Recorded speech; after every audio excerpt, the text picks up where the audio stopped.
Hi humans, here are some facts that sound fake, but are 100% true. Number 1. There's a fungus that can mind control insects. You thought the zombies are fiction. Reality says hi, and its name is Ophiocordyceps unilateralis, a fungus that hijacks ants, like it's playing a dark version of Pokemon. Here's the science horror rundown. A tiny reproductive cell lands on an unsuspecting ant, digs into its outer body, and starts releasing neuroactive chemicals that override the ant's central nervous system. The ant, now biologically controlled like a puppet, climbs to a precise elevation, often the underside of a leaf, and bites down in a death grip. Then the fungus kills it, grows a stalk-like fruiting body out of its head, and rains down spores, the tiny reproductive cell, onto the colony below like a fungal drive-by. This isn't just infection, it's targeted behavioral manipulation. Scientists call it extended phenotype.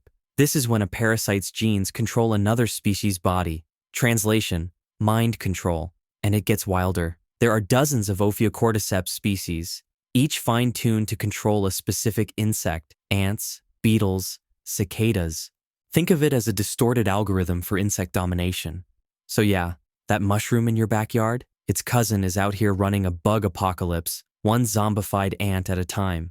Step carefully. The fungi are watching. Number 2. There's a species of jellyfish that can technically live forever. Meet Turritopsis dohrnii, the immortal jellyfish, aka the biological equivalent of, "Nah, I'm good," to the entire concept of death.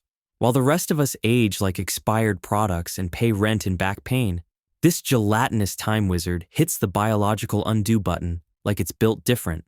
Because it is. Here's how it works. When stressed, injured, or just kind of over it, the jellyfish undergoes transdifferentiation, a cellular process where its adult cells literally transform into different types of cells. Muscle cells could become nerve cells could become reproductive cells, and so on.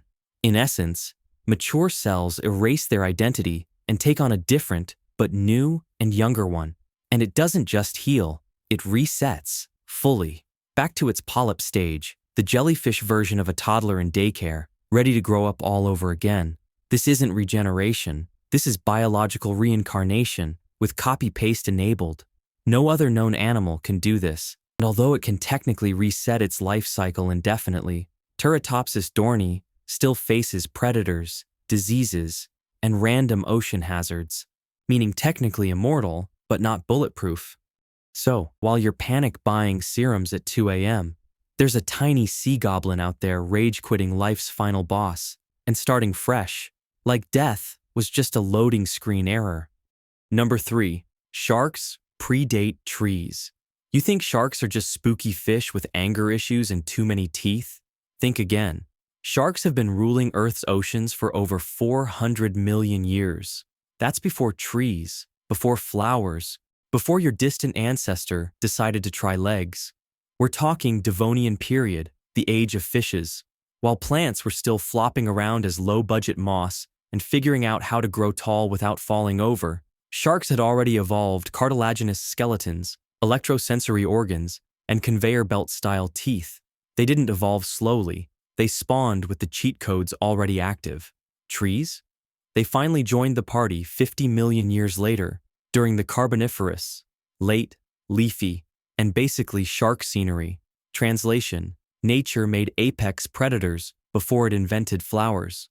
So yeah, while forests were a beta build, sharks were already swimming PowerPoints of evolutionary violence.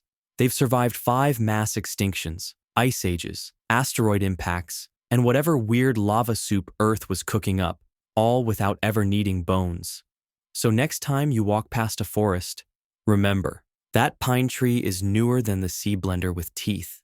Number 4. A day on Venus is longer than a year on Venus. Welcome to Venus, where physics cries in the corner and time forgot how to be normal. On Venus, one full rotation, its day, takes 243 Earth days. But one full orbit around the Sun, its year, only 225 Earth days. Venus completes a lap around the Sun before it finishes one spin on its own axis. It's the only planet that throws a birthday party while still hungover from the last one. And because that wasn't weird enough, Venus also rotates backwards, what astronomers call retrograde rotation. Almost every other planet spins counterclockwise, if viewed from above the North Pole. So why does Venus dance backwards? Scientists think it was likely smacked by something massive early in its formation, hard enough to mess up its spin, but not enough to throw it out of orbit. Also, its rotation is so slow that the sun would appear to rise in the west and set in the east, assuming you could see it, through the pressure that is 90 times the pressure of Earth, sulfuric acid clouds, and surface temperatures hot enough to melt lead. So yeah, if you think your schedule is a mess, Venus can't even finish a single spin before aging a year, spins the wrong way, and is permanently on fire. They say the universe tried to give Venus a planner, it set it on fire, and spun the wrong way. Number 5. Octopuses have 3 hearts and blue blood. Octopuses are what happens when evolution throws out the rulebook, lights it on fire, and replaces it with vibes. These squishy sea sorcerers come equipped with 8 arms, 9 brains, 3 hearts, and 0 chill. Here's the cardiac breakdown. 2 branchial hearts pump blood to the gills, its respiratory organs, oxygenating it. The third, central heart, sends that oxygen-rich blood to the rest of the body. But plot twist, when an octopus swims, that main heart just stops. Likely for energy conservation, however, this limits how long an octopus can swim, another reason they prefer to crawl. Now let's talk blood. It's blue. Instead of iron-based hemoglobin, which makes our blood red, octopuses use copper-based hemocyanin. It's more efficient in cold, low-oxygen environments, the kind you find in deep ocean nightmares. Oh, and those 9 brains? 1 central brain, plus a mini-brain in each arm. Each tentacle can act semi-independently, taste with its suckers, and solve problems solo.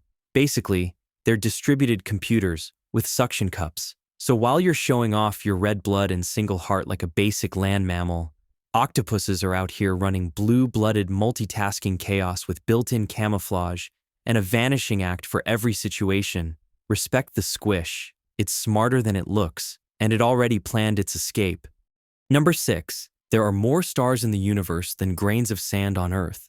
You ever sit on a beach and feel overwhelmed by all that sand? Billions of microscopic rocks just vibing under your towel?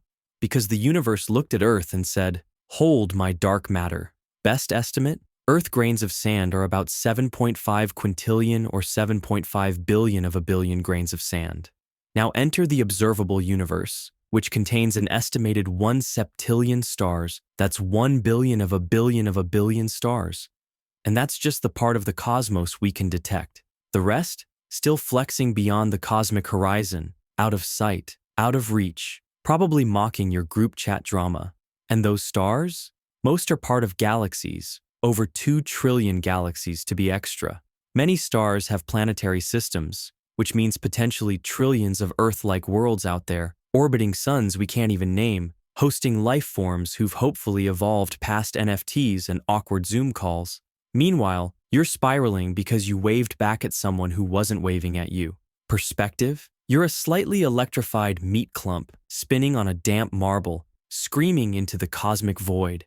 The universe is unfathomably massive, and you're part of it, somehow. Thanks for watching Humans, and thank you for the 17,000 people who subscribed. I appreciate you, and I'll be seeing you next time.